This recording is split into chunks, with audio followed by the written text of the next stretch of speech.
Now there's another problem with instant runoff voting, and let's see what that looks like. So here's an election. Let's find the winner under instant runoff voting. So right now, Brown has 34 first place votes, right? 34 first place votes. And Carter here has 29, Adams has 37. And so first to be eliminated is going to be Carter. Those votes are going to get transferred to Adams. And so Adams is going to end up with 37 plus 29 is 66 votes for Adams, and Brown still has 34 votes. And so Adams is the winner under instant runoff voting. Now, suppose that something were to happen and somebody accidentally lost the ballots. Which of course isn't good. But people already sort of knew what was going to have happened, so the results had been announced, like maybe exit polling or something like that. But they actually had to do an official revote. And suppose that 10 of these people decide, I'm gonna stop backing Brown and instead going to jump on the bandwagon, if you will, and support Adams. And so there's a change in the voting.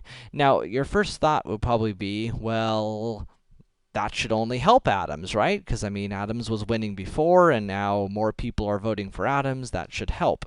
But notice what happens when we actually go to our instant runoff voting.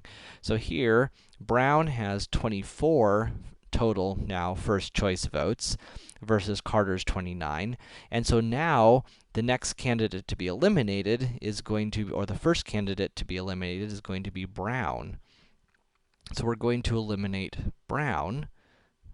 And when we do that, these 22 votes go to Carter, whereas these 2 votes go to Adams. So Adams gets bumped up to 49 votes, but Carter gets bumped up a whole nother 22 votes, and gets bumped up all the way to 51. And all of a sudden, Carter wins. That should be surprising. Carter wins. And so even though the only changes made to the ballot were ones that favored Adams, in this case, it caused Adams to lose the election.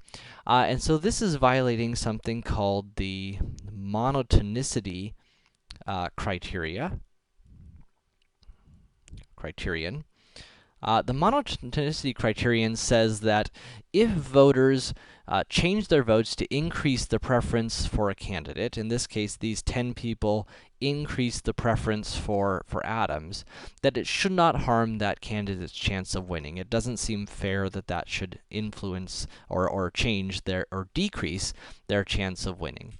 And so that is another fairness criterion that is, in this case, violated by instant runoff voting.